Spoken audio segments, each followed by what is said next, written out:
welcome everybody to our webinar today. Thank you for joining us at your lunchtime. I'm really delighted to welcome Professor Teddy Skiti, who teaches strategy with us here at UCD Michael Smurfit Graduate School of Business. Today, we're going to be looking at the hot topic of digital disruption.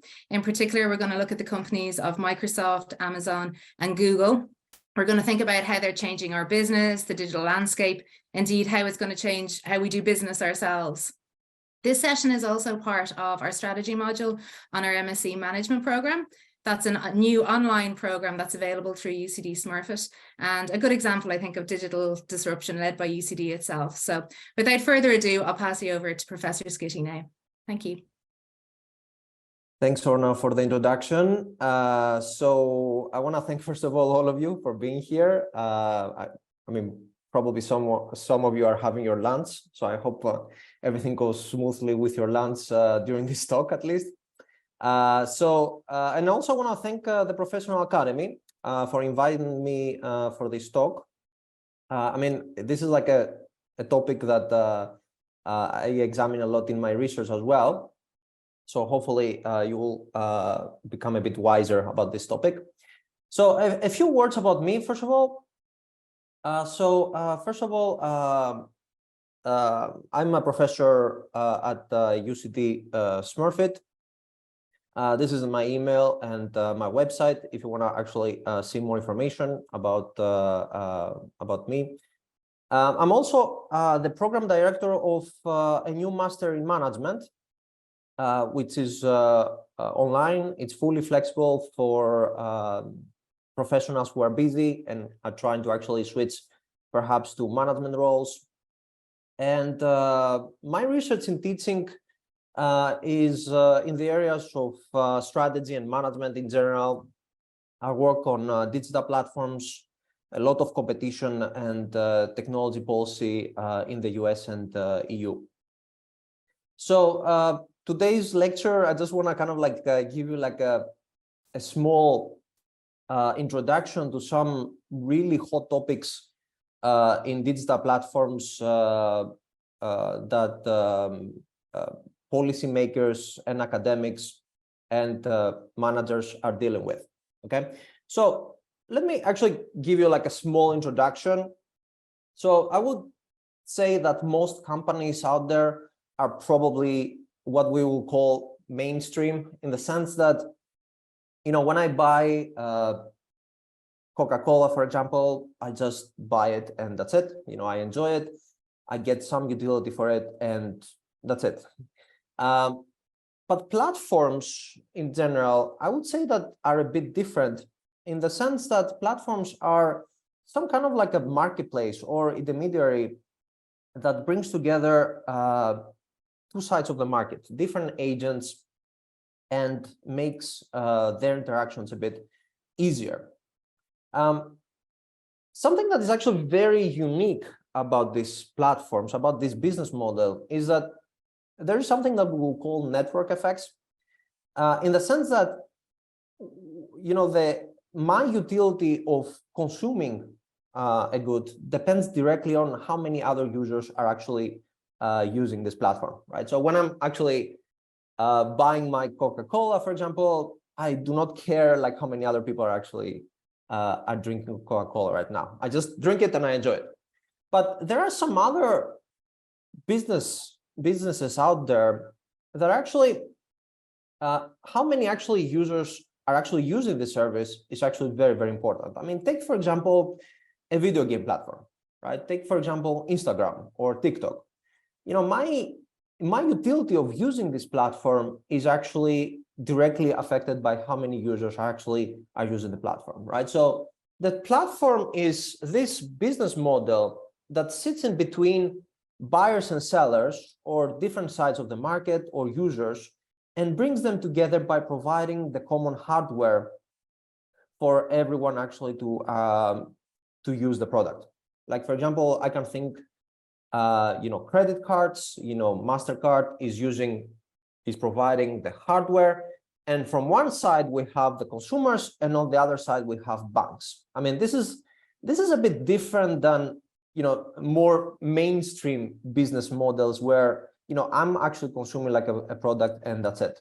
here, for example, if I'm a gamer, it's very important for me to actually know how many other gamers are there, how many other buyers are in the platform, but also like how many games are out there, right? So if I want to play PlayStation, obviously I care about how many other users are playing PlayStation as well, but also I care how many games are on the other side of the market or how many sellers are there.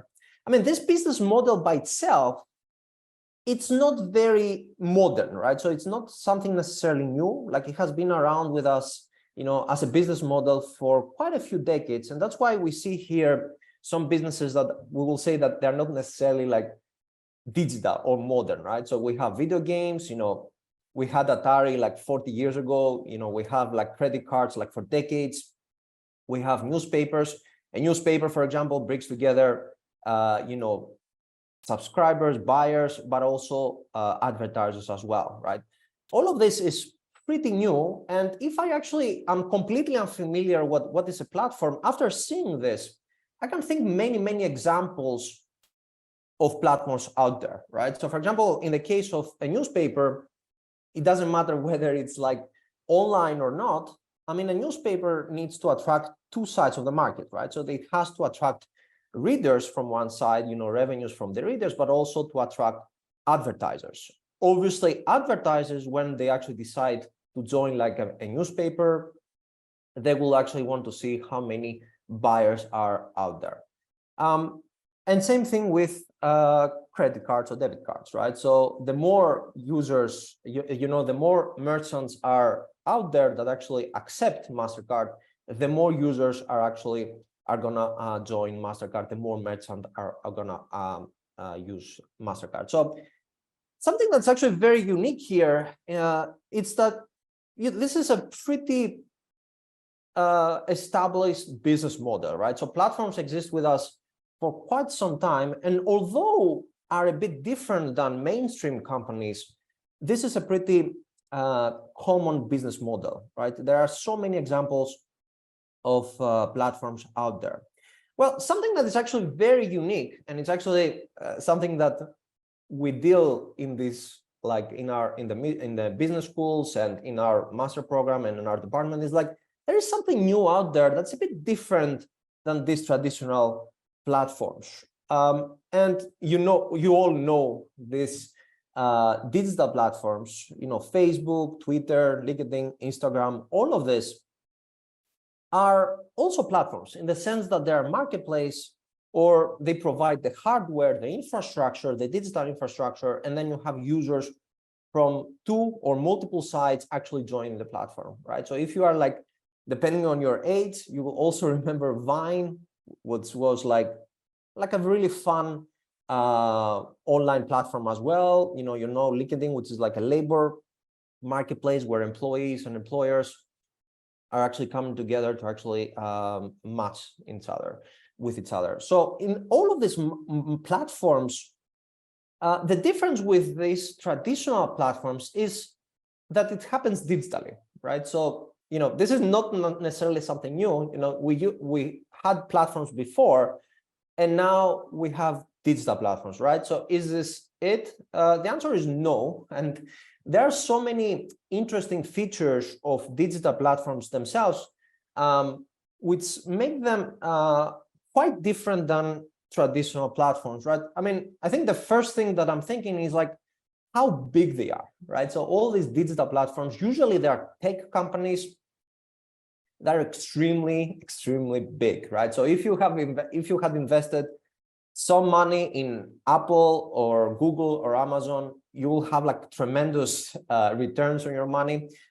If I take the 500 most valuable companies in the US stock market, these companies have almost 1/3 of the stock market. This is like a crazy amount of market capitalization, right? So if SP 500 has, I don't know, $35 trillion, right? So this is like almost 3 times the GDP of EU, right? We're talking about like a tremendous market capitalization. These companies have 1/3 of the US stock market, the top 500 companies. This is a tremendous observation, right? So number one, their size is actually something that we have never seen before, right? So these very few companies, tech companies that have this business model have a tremendous size, a tremendous market capitalization. Well, the other part that's actually extremely important is that the same companies, these digital platforms, right? So that, they function like the traditional platforms, plus they are digital.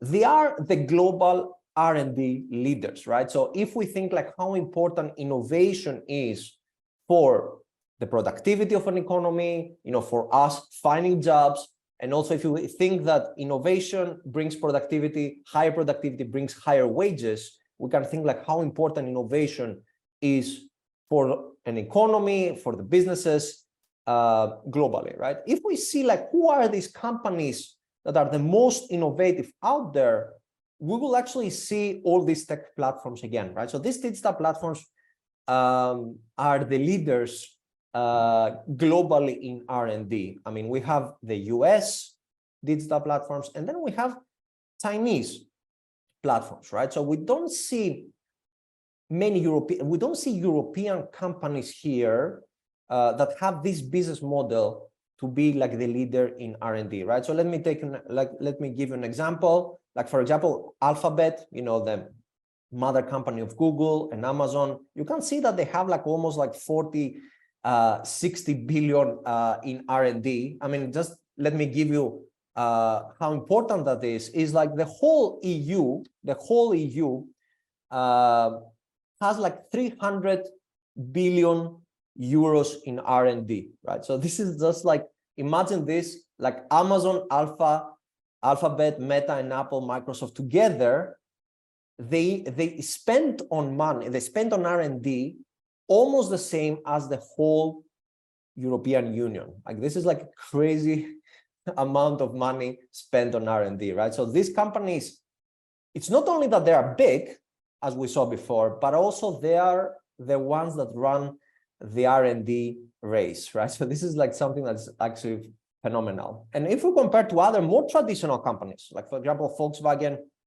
if we see, for example, Intel, that's more like it's not exactly a platform, or if we see, for example, Pfizer, which is like a pharmaceutical, we can see that even companies that are extremely innovative, like Intel and Pfizer, they still don't spend this amount of money on R&D. So this is the second characteristic of the digital platforms that actually is like fascinating. So are these digital platforms then any different than more traditional platforms that we discussed in the beginning? Right. Well, they are a special case, and there are various reasons why these digital platforms are a bit different than more traditional platforms like credit cards or newspapers, right? So number one is that these companies have reduced significantly on what we call search cost, right? So this makes much easier for consumers, suppliers, companies that join this platform to actually acquire information. It's much easier for us to compare prices in these platforms. It's much easier to find what we're looking for.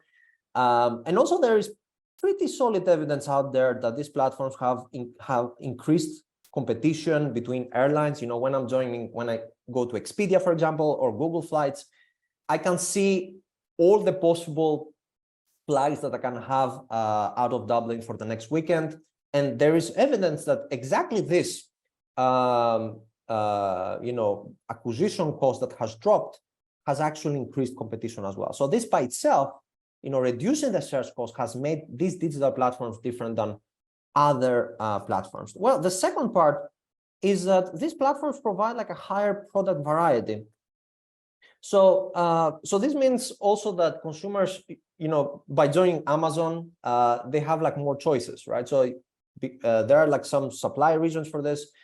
There is like a very good evidence that you get access to more products across global markets. You have like more choices if you join Amazon for a product that may come like from Germany or from China or Chile or Argentina or the US. You just have more access to global markets.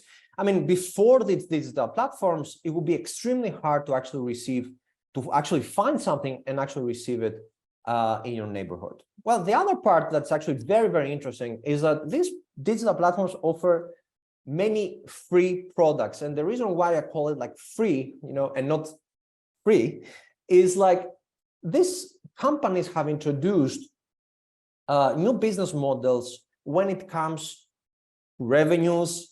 Where is the revenues is coming from?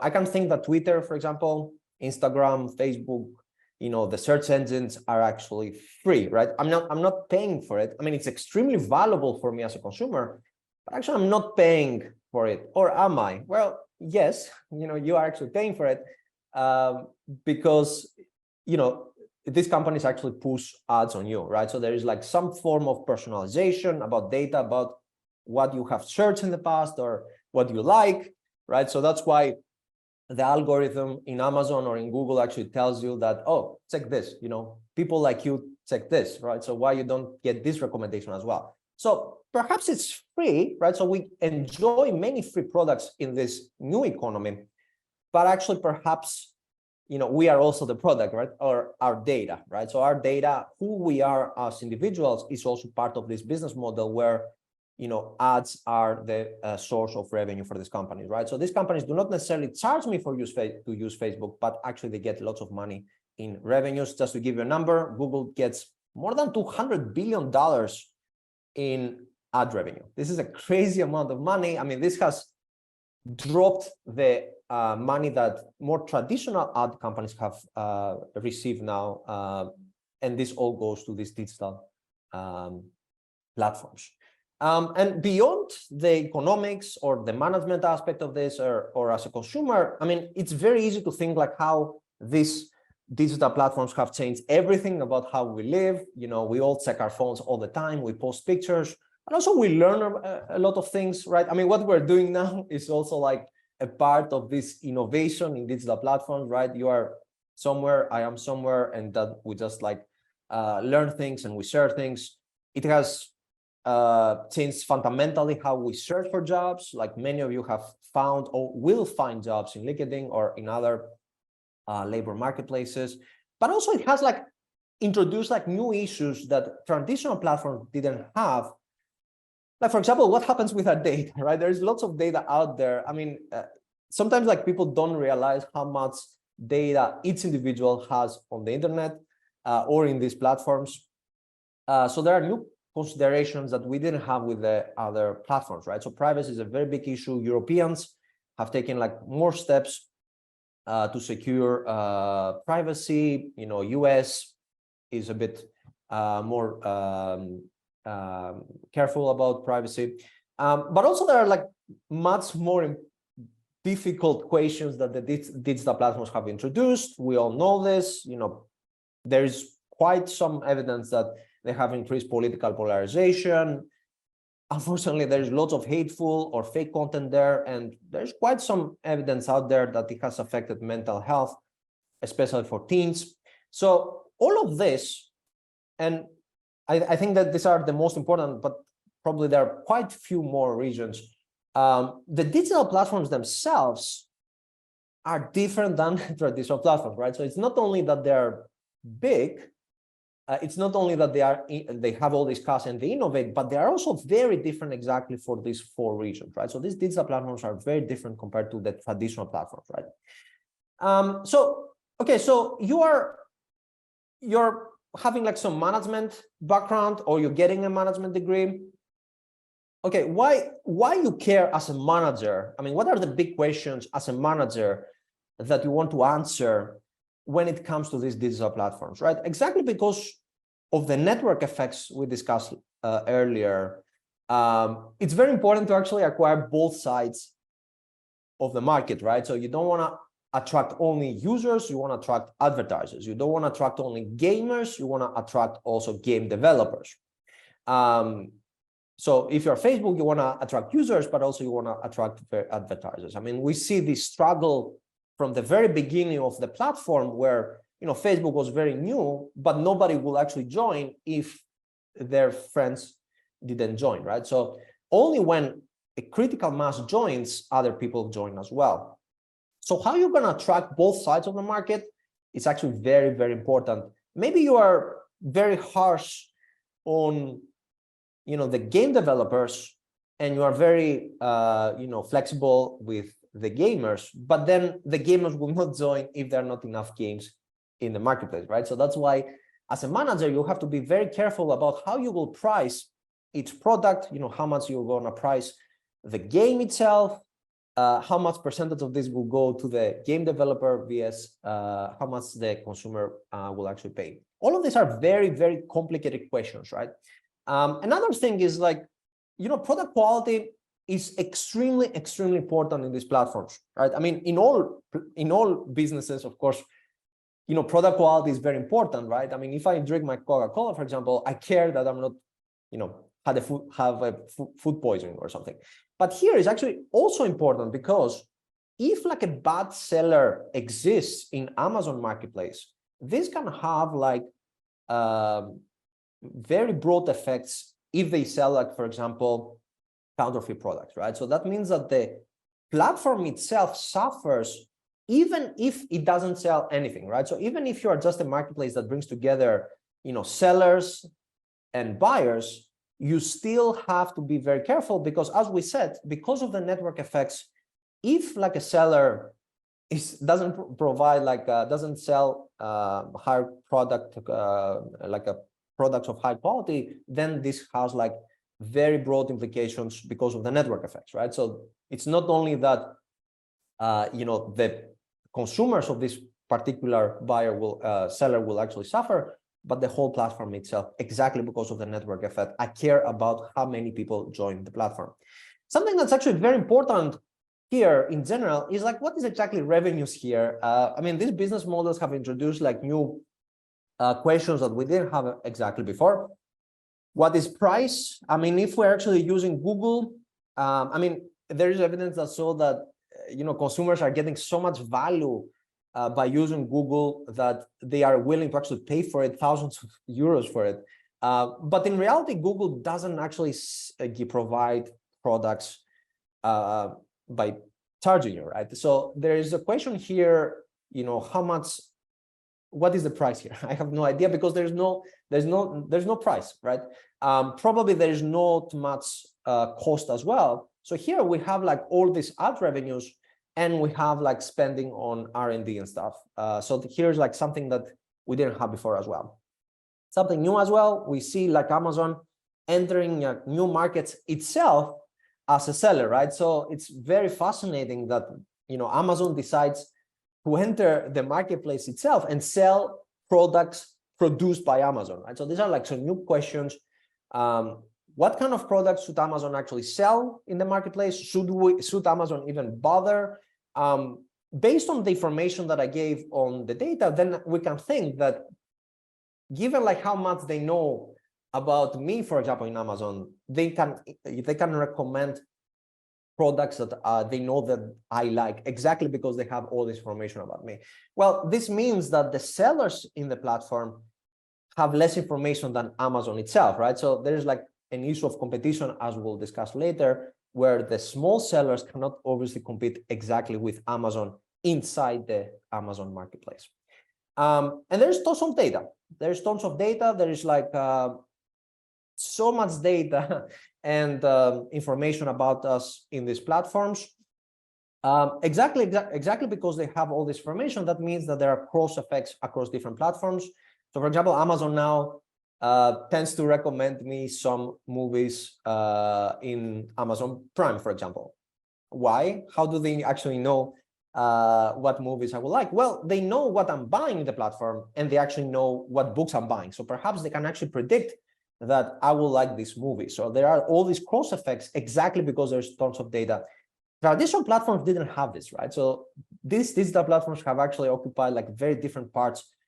For me as a consumer, for example, of soda cans, or for example, what books I'm buying and what kind of movies I'm watching, exactly because there is also data. And that means that these companies, exactly because they have all this information, the new technologies become extremely, extremely important, right? So that's why they have like whole departments, like they are dealing with recommendation algorithms. Some of them, they don't even have a human interaction at all. So all these recommendations that I'm getting in Google or in Amazon, there's lots of R&D there. There's lots of innovation by providing algorithms about what they will actually suggest to me. And something that's actually very interesting is that these are pretty personalized, right? So my recommendations in Amazon will be very, very different to yours, exactly because we have different preferences that these digital platforms have been able to actually understand and measure, right? So all of these are like very big questions that we didn't have before, right? So these platforms as a business model existed before, but exactly because all of these questions, creates like new issues that we didn't have before. And that means that there are new questions when it comes to competition. I mean, generally competition is a good thing. In 99% of the cases, that lowers prices for the consumers and decreases their welfare. You know, it brings product variety, it brings choices. But there are a few reasons why this exactly digital platforms create some concerns for policy, right? So that, and for competition, for regulation. Well, this consumer data themselves, it's not only a privacy issue, but that there's evidence that data by itself is one of the most important strategic parts that a company can actually own. And imagine like how much Amazon knows about me, and they decide to sell me like a movie or a book. Well, a new bookseller doesn't have this information about me. So that means that they have like a disadvantage compared to Amazon. So this personalization of the data, the fact that they can use my data in different businesses, like for example, books, clothes, movies, and also conduct experiments on this in the sense that, you know, we change the price a bit, we change the algorithm a bit and see how Teddy reacts to these price effects. So let's see whether they will buy this movie or something. All of this creates like a big issue for new companies and new innovation. So this is a bit different. Another reason why these platforms are a bit different compared to more traditional companies is like exactly the data itself can be one of the most important strategic variables in these industries. It's very, very important. And as we said, the network effects, right? So the network effects means that I'm gonna use, you know, Instagram. The more my friends are actually using Instagram, it's very, very hard for new companies to enter exactly because they don't have this network established, right? So TikTok made it. They sold like something that is actually quite differentiated compared to existing ones. There are dozens of other platforms that try to do the same and they just couldn't do it. I mean, there is a point on the number of users that we call like a tipping point. After this, you know, the platform dominates the market and it's very hard for new companies to enter. Like for example, Amazon dominates the US and many European markets, and it's very hard exactly because of its size itself to actually for new companies to enter and do exactly the same thing. Not because necessarily Amazon is the best on what they're doing, but exactly because the economics of the digital platforms by the network effects makes it like an entry barrier for new companies. And you can think that a very big part of innovation, of competition comes from the newcomers, right? So we want new companies, we want like innovative entrants to actually come and disrupt the industry. And for these reasons, it's extremely hard for new companies to actually do it. And another part why competition is a bit different here is a thing that we call multi-homing. Many of us have like access to different platforms, right? We're not using only Instagram, we're using Facebook, perhaps we're using Snap or TikTok or something. And the good part of this is like, you know, you can use whatever you want, right? So you can use all these platforms. You can switch between, for example, browsers, right? You can use Google or something. But there is evidence that these companies are trying to increase the switching cost of you switching from one platform to another. I want you to think about, like, for example, Apple and App Store. You know, when you are actually using your iPhone, you are using apps that are approved and they are from App Store, right? You cannot actually use apps from other from developers that do not belong to App Store. This is like a increasing the switching cost for consumers. And now when I'm using an Apple product, I'm using Mac, I'm using iPhone, and I'm using the iCalendar, right? So it's, I don't know if you have ever done it, but it's actually a nightmare to actually use, Mac and, Android and calendar, exactly because there's not full functionality, compatibility between these platforms. So the switching cost is a very big concern, and that's why like regulators are trying to actually make these companies to allow new entry and not to actually to allow consumers to switch very quickly. Like few months ago, it has been like more than a year, I guess. You know, Apple put like a tax on all app developers if they want to actually sell in App Store, right? There is no other, you know, there was this big game developer that actually received like a very big tax, and there was no other choice, right? So you either use App Store and you pay the tax, or you lose access to your consumers. These are a very big consideration for competition in these platforms. And I mean, based on this, it becomes clear that it's extremely hard if you have like established digital platform that things might actually change and you have like new platforms. Fortunately, in the past, there have been companies that have been extremely successful, like for example, IBM, Nokia, Atari, and MySpace. But nobody is actually using these companies that much. I mean, IBM, of course, is still out there, but it has lost lots of its success. Atari doesn't exist. MySpace used to be like this first social media. Although that these companies had established themselves in the industry, there were like new companies that came out there and they actually dominated the market. Like I mean, Nintendo, PlayStation, and Microsoft with Xbox are still there, with Microsoft and Sony actually doing a bit better than Nintendo before the Mario Bros movie, of course. But there are also like examples of platforms that were existing, like MySpace, and then they just don't exist. They just like were demolished by new business models. And same thing with the smartphone industry as well. It's not only that Samsung and Apple were very successful because they have like better products. Sure, they have like higher quality products, but remember the switching cost exactly because they are digital platforms, right? So they have integrated the whole, vertically integrated the whole business model. You know, you buy a Mac, you buy an iPhone, you use the Apple apps, and same thing for Samsung.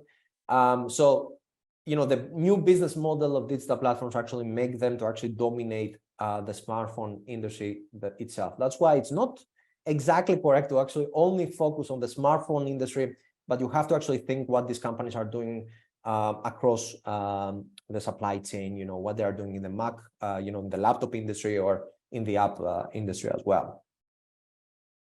I mean, the other big part of this is like these companies are spending, as I said, they spend lots of money in innovation. Okay, we analyze this, but also they spend lots of money in something that probably will disrupt everything, right? I mean, they have disrupted a lot, everything in our everyday lives with their new business model. But now we have the new level of disruption, you know, which comes with AI. These companies spend a lot of money in AI, right? So a very big part of their R&D is to improve their recommendation algorithms, and also in AI. They have their own specialized labs that only focus on this. They hire the best minds in AI. And although right now, I mean, if we are a bit careful, we'll notice that the small companies are doing fine. We will also notice that these big digital platforms are actually have the cash and the power to actually buy the small companies out there, right? So this is something that's very concerning for regulators, for all of us, exactly, because there is evidence that when they actually acquire companies, there is some effect on innovation. Either they shut it down or they actually reduce the innovation so that it's not competing with their existing products, right? We have like, we live in very interesting times when it comes to AI, and these companies are actually leading the way exactly because of their business model, their established business model, and their, you know, the fact that they have like a large market power in this industry already. And that means that exactly this, these companies are driving the way the process, the vehicle on merger and acquisitions activity. So their business model has created companies that dominate their markets. That means that they have like high profit margins, they have the cash to actually buy new companies as well. Okay, so all of this, and I don't want to take too much of your time, all of this shows like, the platforms themselves are not something necessarily new, but they have changed completely the way we interact and learn. They have changed like how we learn things, but also how we buy things. It has influenced our welfare as consumers, as employees, as workers, right? Whether how we will find jobs, but also exactly because of their business model, remember network effects, that also have become very big, very dominant in all these industries. And they're evolving rapidly, right? So the AI is the next part that this will affect our lives in, we still don't know exactly how, but these platforms are the ones that actually are driving this big innovation. And that means that there are like broad implications, right? So even before we're talking about AI, there's lots of concerns about like how these companies affect new companies, how they affect competition, exactly because the economics of the digital platforms actually have vast implications for new companies and innovation out there, and also society, right? So this doesn't affect us only as consumers, but also a broader politically and as society, as we said. Okay, so that's it, and thank you all for being here. And now we can open the floor for Q&A. Thanks a million, Teddy, and thanks for such an engaging talk. Yeah, there's a couple of questions have come in. The first one was the question: what industries and sectors are yet to be disrupted by platforms, or possibly are about to be disrupted? I ask you your crystal ball, what you anticipate. Oh, that's a very cool question. That's a very interesting question. There's a tendency, I think there's a trend out there, like the more and more industries are adopting this platform approach, exactly because it's so successful, and they allow to actually users to actually innovate themselves, right? So what is really cool about this platform is like I bring Orna and tell her, you know what, you're going to use my platform and do your innovation yourself, and I'm going to get the innovation myself, right? So a very good example of this is the video game industry, right? So the video game industry, what was happening was that, you had like Nintendo as a hardware or PlayStation, and you had me buying video games, and then you had the game developers, which were companies, big companies, that they were producing games. Now we have business models like, for example, Roblox, that you don't even need game developers, right? You have just users joining the platform and giving free innovation to these companies. This is like fascinating if you think about it, right? So you're just sitting playing your game, and you're like, wait, can I actually make money out of this? I'm a very good gamer, and perhaps I know better what gamers like. But that for a platform, this means free innovation without spending $1 in R&D, right? Let them do. And there are many examples of this. And many industries have changed in that way, in a way that they didn't. If you think about, for example, also, traditional supermarkets or, retail and stuff, it's not only that they have shifted online, it's just like this has actually altered the way they deal with the world, right? So maybe they can find it's easier for them to find like suppliers on the other side of the world, right? Before, you had your executives to travel in Thailand or China, and now there's a platform out there that actually can do it, right? So even if we're talking about traditional industries, there's like lots of innovation to happen. And if we actually think about like what kind of innovation these companies are bringing in AI, imagine like we consider Expedia, right? So think about Expedia, right? Or Google Flights, right? So I'm using Expedia to book my flight.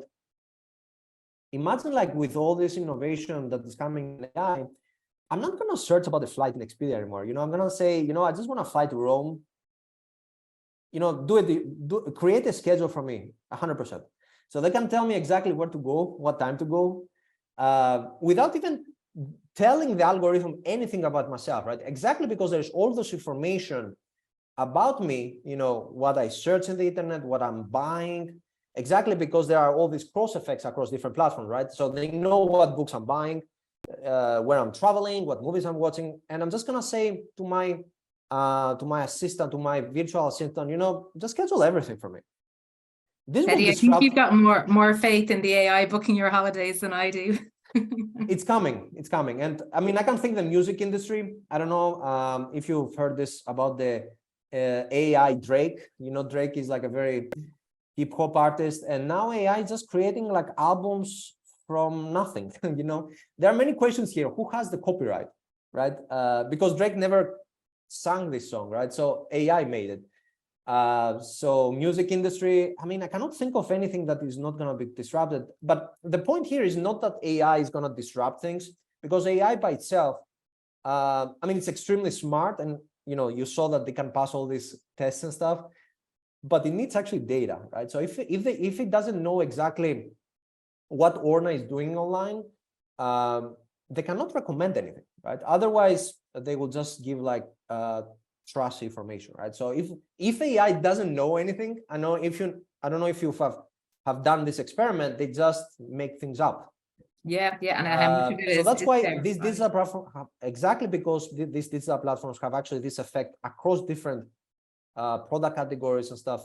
Perhaps if they can actually use this, they can disrupt other industries as well, right? There are very exciting times. This will improve our lives in many ways. I mean, of course, it's going to create many challenges. And it's actually something very important to say that, unfortunately, I think that Europe is a bit behind on this, right? So I think like we need to be a bit, I mean, this is not the environment for this, of course, but there are many policy considerations about how much you should allow innovation in AI, because there's a tension between privacy and innovation in AI. And right? actually, so that's Teddy, very important. Yeah. Teddy, on that, there's another question that has come in that kind of follows on in that kind of more negative connotation as well. And the question is if there's any evidence to suggest that existing platforms are indeed abusing their dominant position. Is there evidence of monopolies, price fixing? I think that my last slide exactly says this. I mean, I don't want to say the word abuse, because abuse means that they're actually harming us in some way. But I'm going to say that they are definitely dominant. And that means that they can I mean, if you're a dominant company in any industry, that means that you can take advantage of the consumer more, and you can reduce new competition from new companies. So there are lots of considerations about this. There are many concerns about this. So my answer will be yes, but we need more evidence on this. I mean, there are like the smartest minds in regulation in the US, EU, and China. There are very smart people working on this. They are dealing exactly with this, right? So they are like very, very smart people. Yeah. That's a really nice segue, because another question had come in there in terms of who do you think is best placed to regulate these platforms, and I suppose who is at different geographies maybe best placed to look at platforms. My big concern is like in EU we like to regulate things. EU is I mean, it's the global leader in regulation, and there have been many examples of big fines for these digital platforms. Google, Microsoft, and probably there are new coming about Amazon and new companies. We need to find a balance. I think it's regulation is really cool, and I'm a big fan of regulation. My PhD was in this, but also let's not forget that. We need to be a bit careful, right? So we need to find this magical trade-off between letting things go before we know how they will actually go, right? So it's better not to choose winners, but we need to be vigilant, right? So especially for this size and this importance, I think it's time to be a bit worried, but we also need to be very careful, because especially US and China in these fields are actually dominating, right? So I saw you like a graph by saying like who are the R&D leaders, and I told you that these big 5 tech companies spend more on R&D than European Union, right? So all this is fine, but we should also be very careful, right? We need more innovation. We need more incentives for very good startups that we have, right? A European Union has really some fine startups out there, right? So we need kind of like to help them out a bit, perhaps. Okay, there's you've definitely captured the imagination in terms of the AI element to it, Teddy, and a few questions have come through in that regard. One of our participants today have asked if AI could reduce cyber threats from platforms. Is there a possibility for it being used for good in that regard? Could AI be used to reduce cyber threats? Oh, yeah, absolutely, platforms, absolutely. and I mean, that might AI. happen? I'm very optimistic about AI. I think that fears are a bit overblown. Absolutely, right? And there are already companies that automate this, right? So in the end, I don't know if you read. I recommend reading the book Super Intelligence about this.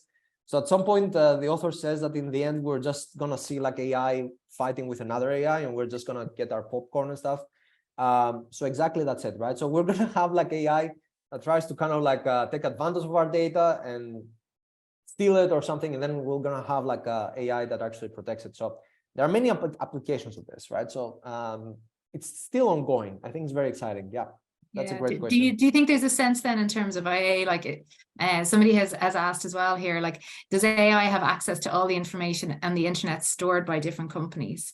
No, the answer is no, right? Should they be rejecting access to all personal data? That's not going to fall foul of AI interventions as such. I think that there are many big questions here about like, I mean, let me give you an example, right? I mean, I cannot search about you or in internet and find everything about what you bought or what you did online, right? So I cannot do this, right? Because they're not, your information is not everything. It's not everything is online.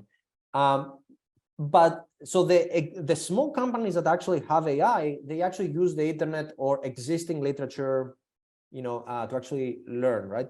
But these existing digital platforms, as I said, they already have this information, right? They don't need to kind of like put everything online. They just use their existing algorithms.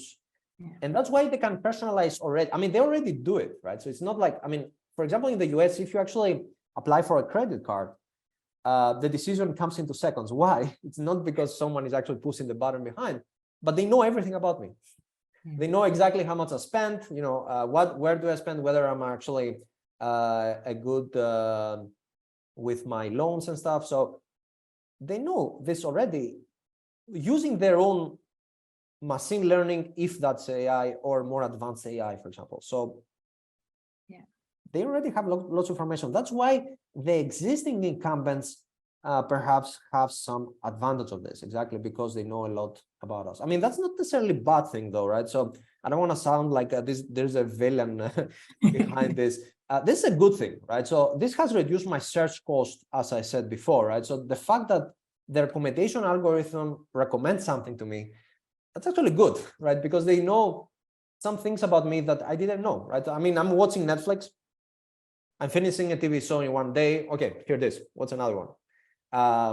Sometimes the algorithm works, sometimes it doesn't. The more I use it, the more the prediction is actually better. Okay, I'm conscious of time, Teddy. I might just take one more question then. There's a question here in terms of how would you perceive other industries leveraging AI to increase their monetization? We're living in a wild west. I think that there's gonna be like a very, I don't think there's any industry that's not gonna be disrupted. Education is gonna be disrupted. I mean in a good way. So many things that I think that something that's actually very important is like anything that can be automated, it probably will sooner or later. I think that anything that still has to do with some degree of human touch, no matter what that is, I don't know exactly what that is, but probably it's going to be a bit better. But it's still like a very big open question, right? So I think that's what is actually very important. I think in this lecture is not exactly for us to go and predict the future, and 10 years later, someone will say, "Oh, I saw this webinar 10 years ago, and this guy was completely off."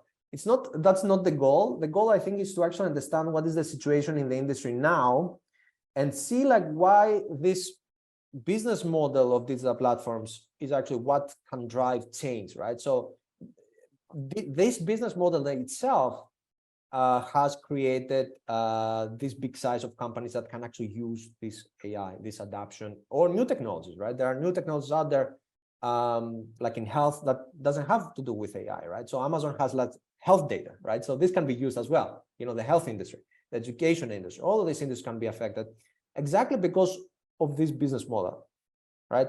And that's why I think it's very important for us to actually have some kind of like exposure to this, right? So that's why management studies are actually very important on this, or why we can actually our next future can actually in our future can actually work in these companies if you have like a deep understanding of these issues, that in essence the theory is out there, right? So we just want to train managers to actually go and make their own choices responsibly. Yeah, I think that's a great way to round off the webinar today, Teddy. Thank you so much for sharing your insights. It really is such a new and emergent area for us all to understand and think about the possibilities in an exciting way.